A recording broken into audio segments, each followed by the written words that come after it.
Welcome back to the Capture Your Confidence podcast. Today we are talking about, we're starting a series in confidence and motherhood. And we're talking about who we become. Who am I now after I've had children? And I swear to God, this is a conversation that every woman who's ever had a child has at the quiet dinner. Yeah. Like, I am not the same anymore. Yes. I mean, let's talk about the identity shift, shall we? And I think it's like a merging of everything, because here's this thing you're responsible for that you care about more kind of than yourself at the time that they're born, right? And then you also have the reckoning of who you were before they came and not really having time or space for all the things that you were beforehand. Yeah. And also, for me, the biggest change was the priority shift. Like the things I cared about, a lot of things I didn't care about it anymore. And I cared about other stuff way more. And that blew my mind, that things that mattered so much to me before were like, I'll never see that again and I'll be fine. Yeah. And I think for me, you know, when you come from a place of you're just like a high achiever and ambitious, and that literally like puts you on your butt for a while, it is very hard mentally to deal with that sometimes. And then also, I'm not a person who envisioned my life 100% with children. Like that was not, you know, if it happened, great. If it didn't, great. And so to kind of go into something so life altering, not even being a thing that I 1,000,000% knew I needed in my life, and to have it rock your world so much is a lot. Yeah. I think one of the things that was really difficult for me is that at the time that I had my children, I grew up around the narrative that if you could stay home with your kids, why in the world would you not choose that? Yeah. And so I worked really hard to be able to make that happen. And when I got home to be with my children, and I was effectively running a business that required hardly any of my time or brain capacity, and 99% of the time I was being a mother, I was bereft of like, I was supposed to be grateful, but I wasn't grateful. And it really shifted who I thought I was, because this whole life, I felt like I was supposed to want that, and I didn't want it. And what was funny is that really motherhood just catalyzed who I was. And it made me shed a lot of the narrative that I didn't align with, because there was no way that I was going to survive being a stay-at-home mom with that well of ambition behind me. Yeah. I was never going to survive that. Yeah. And I think the big kind of kick in the pants for me, or even the thing that like made me kind of fall, was trying to still perform and operate at the pace that I was at before, right? Like after having my first kid and thinking like, oh, it's no big deal. It's just one more thing. Like it's a puppy, you know, like it's one more thing. Like it's not altering my whole world in every aspect, and really just trying to like kind of push through it at first and be like, oh, it's fine. It's basically how it was before. And then coming to the reckoning of like, oh, it's actually different. It's way different. Yeah.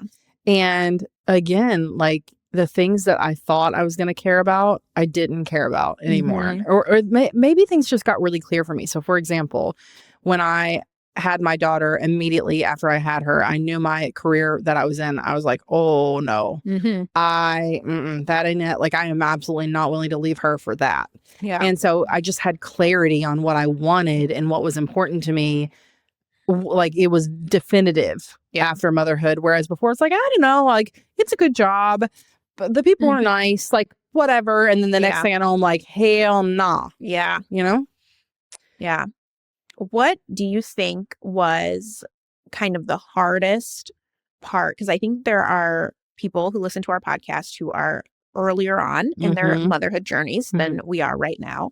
And I feel like we get this conversation, like we talked about it a lot in this season of The Board, when you're kind of early on and you're still trying to balance that ambition with early motherhood. Because I mean, the season, you know, motherhood has seasons. It gets easier in a lot of ways. Yes. But for you, when you were kind of in that hard season, that like 0 to 3, 0 to 4. Hellscape. Right? Fresh hellscape.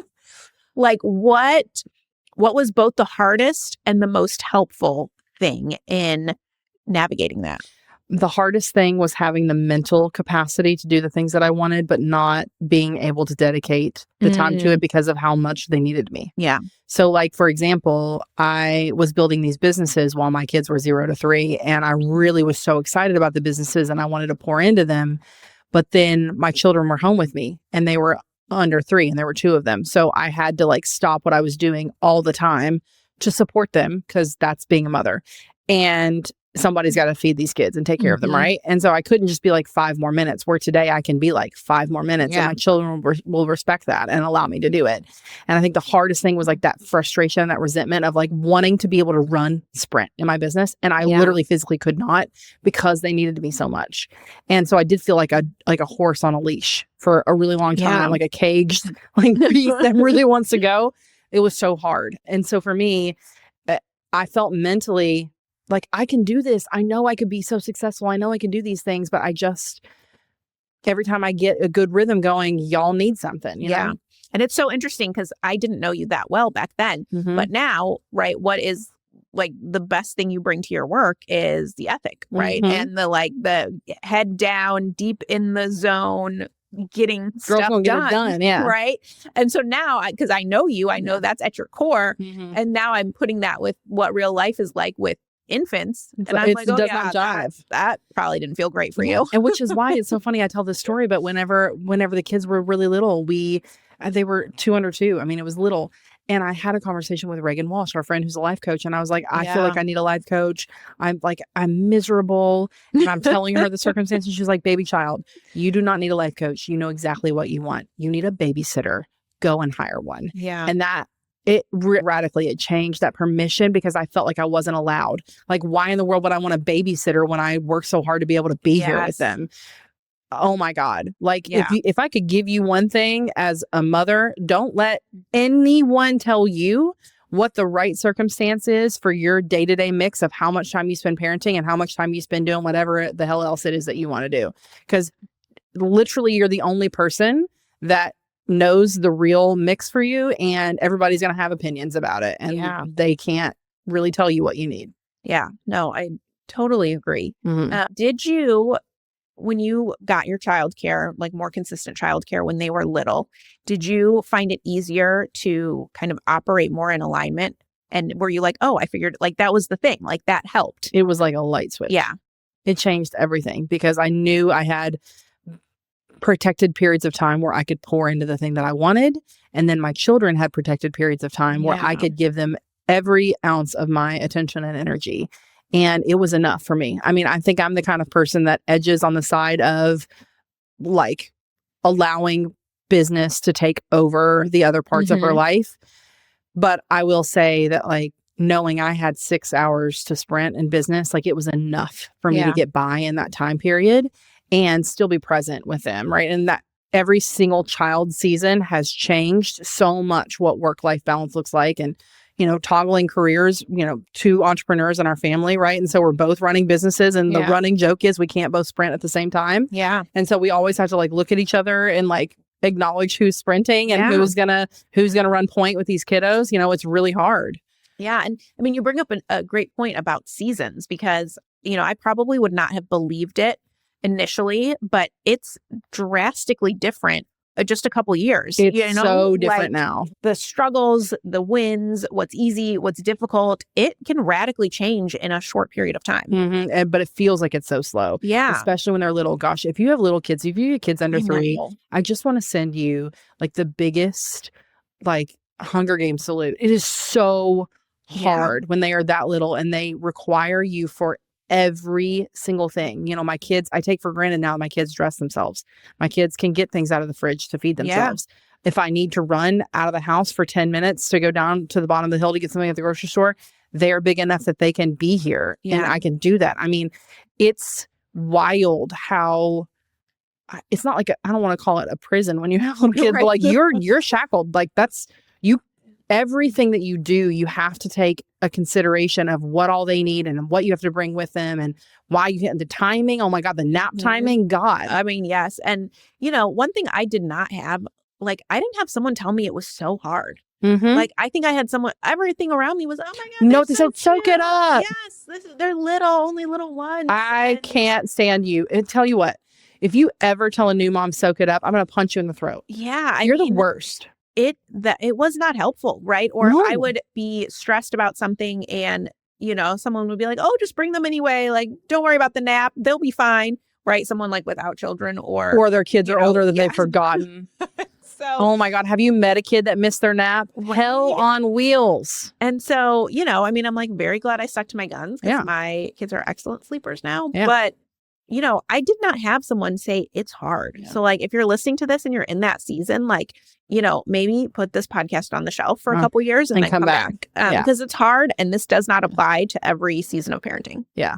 So one thing that really happened for me was I really did feel my identity and who I was shifting after motherhood. Yeah. Talk to me about what happened for you and like who you really thought you were.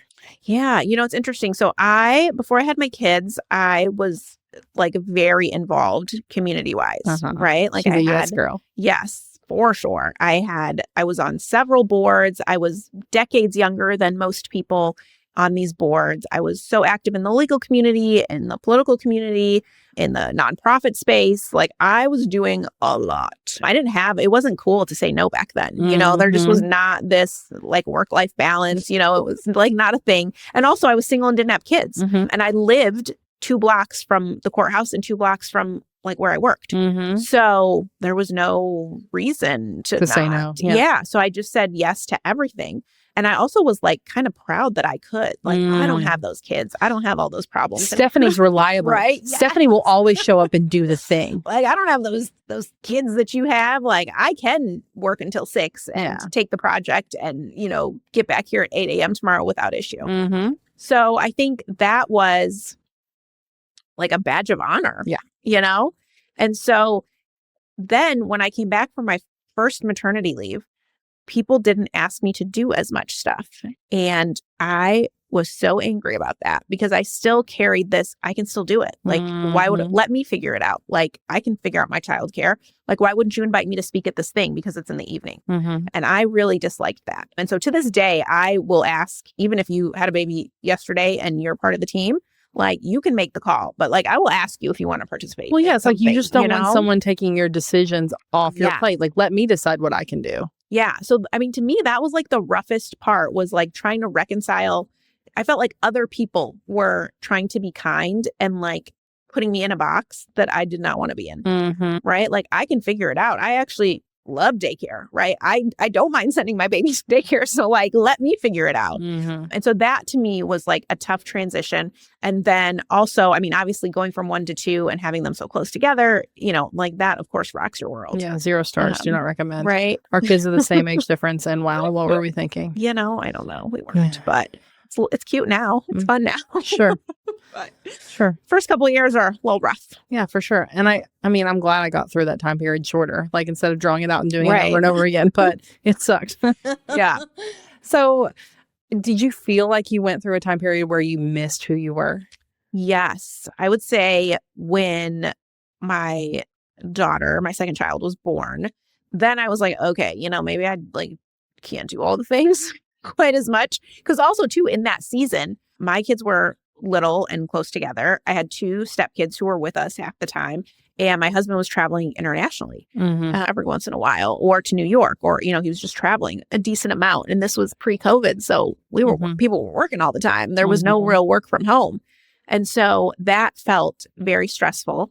It also is what launched me into starting the Other 85 because that was the time when I asked if I could work from home 1 day a week. And they said one no. day a week for 3 months. That's what I asked for.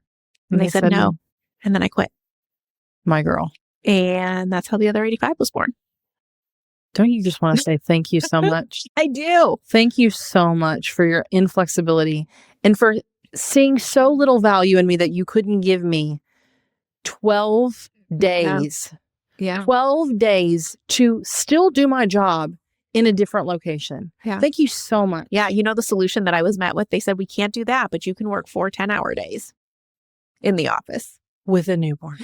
With 2. With like 2. Sure, I'll do that. A newborn and a 17-month-old. And then what's even funnier is this was probably like June of 18. So, less than 2 years later, COVID. The world shuts down. And look, in fact, we all can work from home. Oh, what do you know? It does work. In fact, capable of being productive in our sweatpants. Who knew? So, what's funny? I didn't grieve who I was before I had my kids, but because I think I finally figured out who I was when I had my kids. Yeah. So to me, it was like, now I finally know what I want. I'm frustrated that I cannot facilitate becoming it right now. Yeah. Like the lights turned on and I was like, ooh, this is who you are. But I have to take care of the children. Like they need me more, and I can't really become her as fast as I wanted to become her. I can become her, but it's going to take me longer, you know? Yeah. Yeah. No, I think that's fair. And to throw in other priorities. Yeah. Because now I mean, I think we're at a phase for me in the parenting journey where I'm like, this is great. Like I will be at a soccer field for 9 hours a day. And I don't hate that. And so that is going to delay some of the other things that I'm trying to accomplish. Right. Because there's two priorities now that are both really important. And so I think it's really cool if we can share some examples of how we leverage some of our strengths pre-motherhood afterwards to like really feel reconnected to who we were, but also to weather that transition. Yes. So for me, I have always just been a strong organizer and planner. And that like grounds me in the motherhood piece for sure. Like knowing what's coming up, but like not feeling thrown off. I mean, my ability to handle the surprises has gotten better, but just kind of that planning mentality and like making sure that all my ducks are in a row and I'm not doing everything at the last minute helps the mental piece, which therefore helps, you know, everything else. And that's a skill that I developed pre-kids for sure. The one skill, and you mentioned this about me, that I leveraged in the time period where it was busy with new kids, and I obviously flex that muscle way more now, but in my career I did too, was that like head down workhorse thing. Because if I was like, I have a nap, you're about to watch how much I can do in a nap. Like it was a game to me. I'm like, okay, I've got 1 hour. How much can I do? Not what can I do? How much can I do? Yeah. And I literally just maximized and used every square inch of time that I had, naps. And after they went to bed and up early in the morning and whatever I had to do to be able to like feed that beast that really just needed that constant. Because honestly, I mean, she came online. That ambition came online after kids. It was like the moment I had my daughter, I was like, ooh, I know I don't want to do this career anymore. Yeah. I know I got to figure out a way to make this happen. I had like a drive and a purpose to solve the problem. And I was like a woman on a freaking mission. You know? I love that. Yeah. Love that. So if you're in this time period where you're recognizing motherhood has shifted who you were, we see you. Yeah. Yeah. And we feel you. And I think any woman who's experienced that can identify with parts of that journey. And so tell us what shifted for you. Tell us what the hardest part was for you. We love hearing from you guys, and always feel free to shoot us an email and tell us what resonates with you from these episodes for sure. Yeah. And, you know, we're going to talk about this more in depth at the conference. And this is the first year. And I love that we're doing it. We have invited motherhood into the conference with open arms. All right, fine. We're admitting it. We're moms. Yeah. So thanks for listening to us this week. We hope to catch you guys next week. And if you want more information about the conference, look at our show notes. We'll talk to you soon. Bye. Bye, y'all.